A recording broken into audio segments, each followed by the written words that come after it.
Well, when I was asked to moderate this session on shattering stereotypes, I got around to thinking that do stereotypes define women or do women define their stereotypes? And really, I could not come to any conclusion. It's a bit like a chicken and egg situation. There is no right answer here. But one thing is for sure, that the stereotypes that women battle with are universal. So across the world, if you do a study or if you just talk to women across the world, they'll share with you stories and anecdotes which will resonate with you. And I did a bit of research too, and I came up with some stereotypes which really resonated, and I think they will resonate with all of us here too. You're expected to have kids. You're expected to have kids, and when you have kids, you're expected to quit your job. You're expected to be the primary caregivers. You are judged more harshly if you're more aggressive and more forthright. If you have a loud voice or if you're very emphatic, you're immediately termed as bossy. And on this panel today, I have 4 bossy women because they are leaders, they are trailblazers. Can I please invite Falguni Nayar, founder of Nykaa. It's an e-commerce beauty portal. She decided to become an entrepreneur at the age of 50. Can I invite Suchita Salwan, who became an entrepreneur at the age of 21. Soumya Rajan, who spent a formidable career in corporate India and then decided to move on and build her own company. Again, her deadline in her mind was 40. And Dr. Mariazeena Johnson, of the Pro-Chancellor of Sathyabama University. Again, she took over the university at the age of 21, and she's the mother of a college-going daughter right now. So let me begin by asking Maria. Let's start with you. Start taking over a university at the age of 21, when most people are going to university. What's the big stereotype that you battled with? So good afternoon to all of you present here. It's really a blessed moment when she says I took over the university at the age of 21, but actually officially I took over when I was 21, but my father, he made me 2 things when I was in the 6th standard. I was the one who paid the wages for the employees and did the accounts, and there was one day when I really felt, okay, this is what my dad wants from me. There was a day when we were escorted. We usually take the lunch for him because that is when the university was built, the foundation for the university was done. And there was a day that there was a man who was working who told my father, there is a vast land, why don't you teach your daughter to cycle, to buy a cycle for her, and might be she can learn that. But the next day he said, okay, there is one lorry which has been purchased yesterday which can bring the cycle, and from tomorrow she can learn cycling. You know, that was the day that I never slept. That was the first day I said, okay, cycling in a very vast field ground and we're going to have fun. And to my surprise, when we went there, my father said, cycle, anybody can learn. I want a leader in her, teach her the lorry. So the first one which my father asked me to ride was the lorry. He said, learn. Yes, learn how hard it is to become a leader, how hard it is to lead. First learn how to be among one of them, then you can definitely be at the top, again, one among them. So Maria, anything considering you're a 2nd generation Yes. entrepreneur, so I'm sure you battled the stereotype of someone being born with a silver spoon or a golden spoon. This is a question which always worries, because when we are 2nd generations, everybody feels that we are born with a silver spoon, a golden spoon, whatever spoon. But actually, we are the people who really bond between the founder who has created it and the young generation who is going to take over. We are the people who are really going to connect the dream maker as well as the person who is going to take over with this generation. Because in 80s, we didn't have, to my experience in 80s, we really didn't have all these social connect and everything. But today, my daughters, everything is digital India today. So really, the perception is that stereotype should be broken, that second generations are not the people who are really born with the silver spoon. We are really born with a lot of wires to connect the first generation and the third generation. So that is the stereotype that should be broken. Okay. Soumya, when you decided to become an entrepreneur and start your own advisory firm, what's the big stereotype that you battled with, considering you spent a formidable part of your life building a corporate career? It's wonderful to be here with everybody today. Before I just do that, I just have a comment for Maria. Normally, we work with a lot of second and third generation women entrepreneurs, and I always tell them it doesn't matter whether you're born with a silver spoon or a wooden spoon. Ultimately, what matters is what you scoop with it. So that's something I think all women really must remember. It really doesn't matter about how you were born. In terms of my own entrepreneurial journey, I think the largest and the biggest stereotype that I've come across has really been around the fact that I spent about 17 years with Grinleys and then Standard Chartered. I headed the private bank of Standard Chartered in India, and at the age of 40, I decided that I couldn't see myself do this for the next 25 years. I had a burning desire to be an entrepreneur. And I chucked up what a lot of people would say is an extremely lucrative job to look at entrepreneurship and starting from the very bottom of the ladder. And I think one of the things that struck me very early on in social events was that when I would go out and say that I was the head of the private bank of Standard Chartered, well, everybody could kind of place you. They knew exactly who you are and what you do. And India, unfortunately, is still very hierarchical.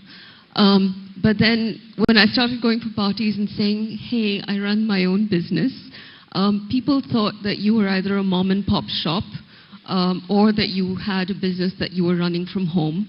Not to say that it's bad, but the thing is that they don't quite identify women entrepreneurship with scale, with sustainability, with a profitable business, with a great business. And I think that's one of the major stereotypes that I've had to battle even now. I remember I used to keep being very apologetic for, in some ways, that I was no longer with a big corporate. But what I've realized is that that's in your mind. You have to break free of that and say that, hey, I'm building something great. I'm giving livelihood to people, and I'm going to make a difference. So I think that was the largest stereotype that I battled with. Okay. Suchita, you started out very young, and you do not come from a media background, but you really cracked the model when it comes to creating just the right platform, which is profitable and extremely popular. So when you were going out, meeting investors, what's the stereotype that you battled with? I think the stereotype for a female entrepreneur is no different from a woman in any segment or any sector.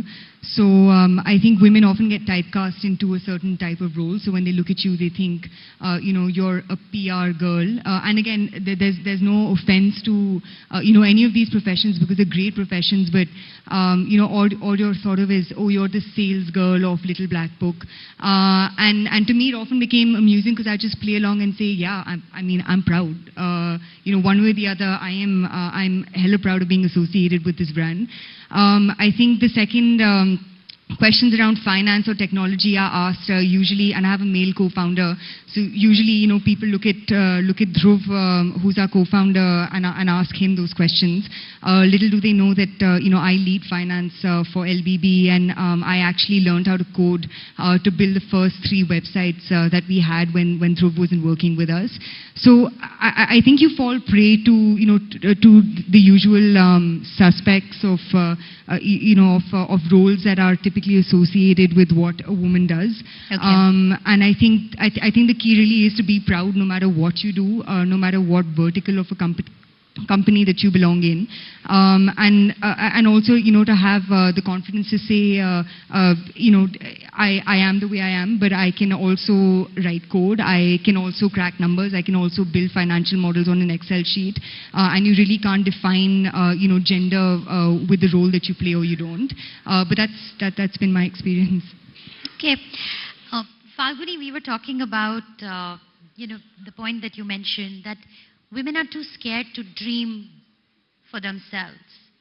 So when you started out at the age of 50, is it that you'd put your dreams on hold, and after, you know, your kids had gone to college, you decided, okay, now it's my time?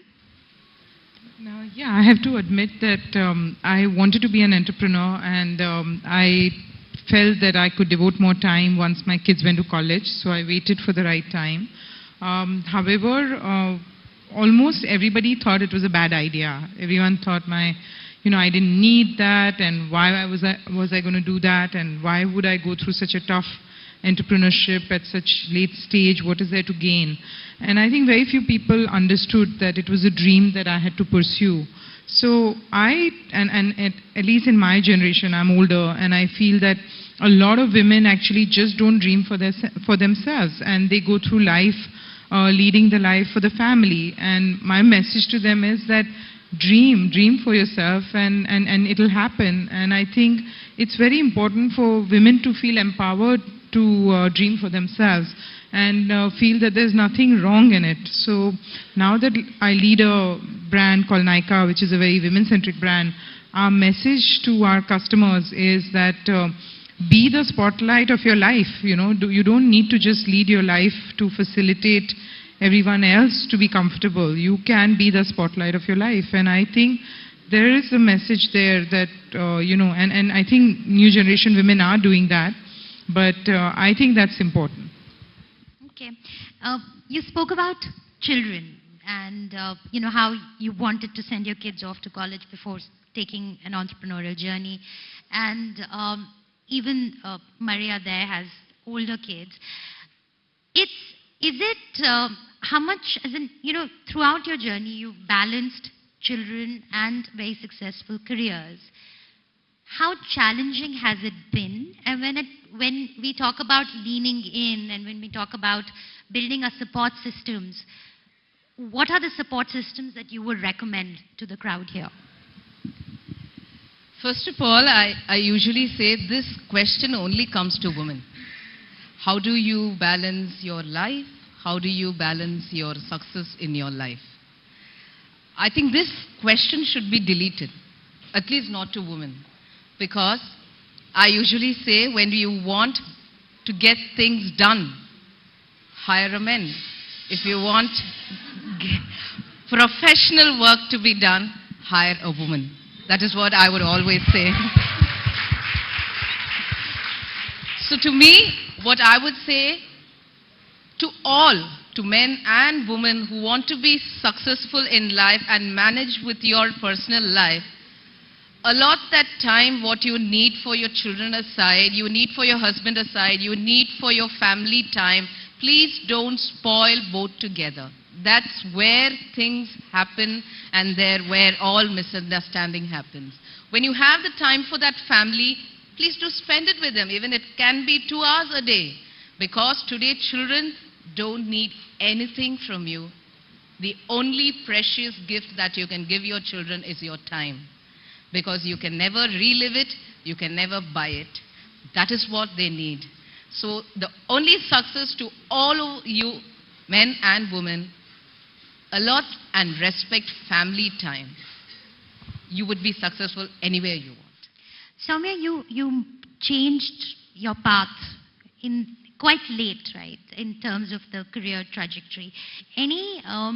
When someone is coming back after say a maternity break, or if someone is looking at changing their careers, how challenging is it, and you know, how difficult was it for you? Interestingly, you know, India has some terrible statistics when it comes to women actually rejoining back the workforce. or actually being part of the productive workforce. Most developed nations have very, very good statistics where the environment is created for women to actually come back, certainly in terms of the corporate sector. And I think what we've tried to consciously do at the company, at Waterfield, where I run, is really to make sure that women who are looking to rejoin the workforce, I think they lose a lot of confidence. They see their peers have moved on. They just feel that, can I really get back into the corporate sector? What we've tried to do is make it a little easier for them, and I actively encourage other women, please reach out to women in organizations who have taken a maternity break, and please get them back into the workforce, because if we don't, then we're losing out on production. So restoring confidence is your big challenge. And confidence, I think, is a huge issue, whether it's from peers, whether it's from bosses. I mean, all the statistics point to the fact that women undergo a midlife kind of conflict, and they all do this kind of cost benefit. So the costs are basically that I'm investing more at work, I am spending less time with the family, and I'm not fulfilling my cultural obligations. The benefits, career advancement and income. But all too often, the costs outweigh the benefits, and the conflict is resolved through attrition. So we need to make sure that we get these women back into the workforce. Okay. Suchita, you're a new generation entrepreneur, considering all of us here on stage, right?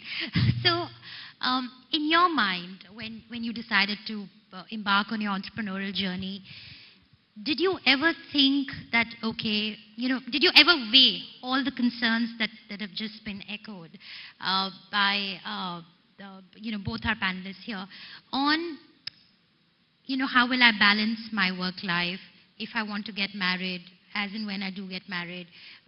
What if my business does not take off? Did the fear of failure daunt you? Did any stereotypes that are associated with young girls with a degree in economics, what they're supposed to be doing, did that daunt you in any way? Fortunately for me, I've always surrounded myself, whether it's my, my parents or my aunts or anyone else, or even the mentors and advisors that I've got over time. I've surrounded myself with type A women. So my mother is one of the 3 female cardiologists in our country. If you're growing up with a doctor in the house, you realize how tough life can get, not just for you but also the people you're looking out for. Possibly everyone who I know, whether it's my close friends, my mentors, advisors, like I said, they're all type A, people who've seen a lot of success by working extremely hard. So I think for me, I've always enjoyed working. So even when I was working with the BBC or when I was with Wizcraft, I was that over-enthusiastic, 20-something-year-old who was just, always up to something or the other. So for me, the whole prospect of what will my life be like if I start up was not a concern. Is that a privilege? Yes. But I think if you have the opportunity to, take on what you want to do without the hassles of how other parts of your life will play out. I've been grateful to have that opportunity, and I think I've done justice to it. So I don't know. My sort of perspective to that is everyone has their own version of an ideal life, and my ideal life is giving wholly to something that I really believe in, and that could be different for different people. That could be being married for someone. That could be taking care of your family for someone else. It could be working day and night for someone else. I think at the end of the day, if you're confident with the choice that you've made for yourself, that's what matters, and that could take the shape and size of of an entrepreneur. That could take the shape and size of a homemaker. Sure. No judgment either way. Any, going back to stereotypes and going back to the stereotype that women are primary caregivers. So whenever a woman, not whenever, but mostly, whenever a woman prioritizes her work over, say, her children, there is a judgment call. Whether you make it consciously or unconsciously, it's there. I remember about, I think, last year, Smriti Irani had to come out and explain why she wasn't in the parliament on a particular day because she was attending to her children who were not well. So she was actually hauled up for that, and she had to come out with an explanation, which I thought was quite shocking because a lot of male MPs would miss the parliament and they wouldn't be hauled up the way she was hauled up. So it's a judgment call which women have to face and deal with, whether you're running the country, whether you're running the company, or whether you're working in a company. Falguni, let me ask you, considering you started out when your kids were older, how did you, in terms of your support structure and in terms of support from your husband and your family, to really go ahead and, just take off? And any judgment calls that you had to encounter, and how did you push back? So while I started entrepreneurship much later, I was throughout my career in corporate India and abroad, and I worked through young kids, and a lot of my friends joke about it that for how little attention you pay to your kids, they've turned out quite well. So yes, there is a stereotype. Ouch. And some of your best friends also tell you off that, I put in so much time, like I put in 20 hours, you put in 5 hours, and, both our kids are almost similar, so I wasted my time. But I think you keep hearing all through life that you're a bad mother or you're not giving enough attention to your kids. There have been situations where I dropped my daughter for a camp, and when I was meant to go and pick her up, I had to travel, so I had to send a friend. So I leaned on friends and family wherever I could to help me continue to work. I feel that I managed it by juggling. So I think if you always ignore family and just commit yourself to work, probably not a good thing. So from time to time I juggled. I committed myself to 20 hours of work, and then if I could get out at 5:30, I left and spent time with my family.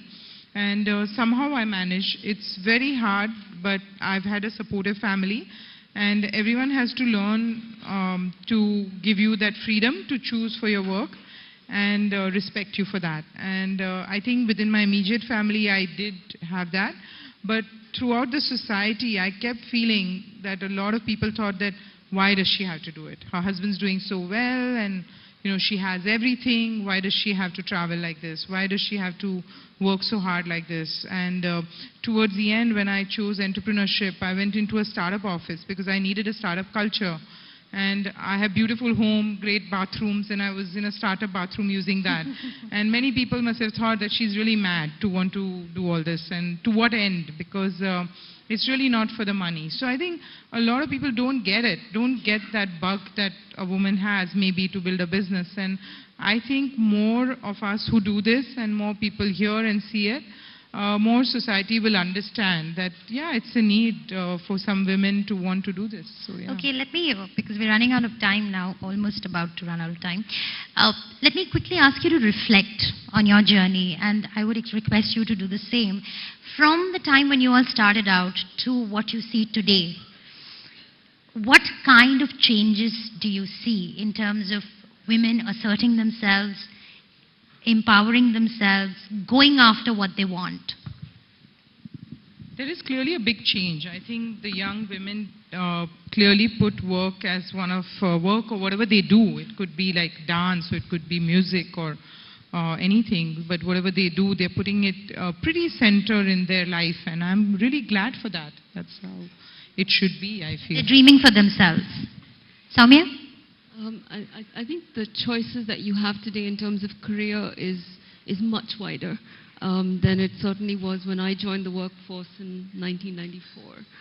At that time, you only looked at either government or banks or consulting if you wanted to get into the corporate sector. The fact that today you can give wings to your passion, I think there's a lot more that I see today, and I think it's a great time for women. It's a great time for women. Okay, I'm going to quickly request Siddhi to play an AV for us, which has been prepared on harassment at the workplace, and that's what we're going to talk about as soon as the AV is over. Siddhi?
has been made by Ordinary, which is a website of the India Today group.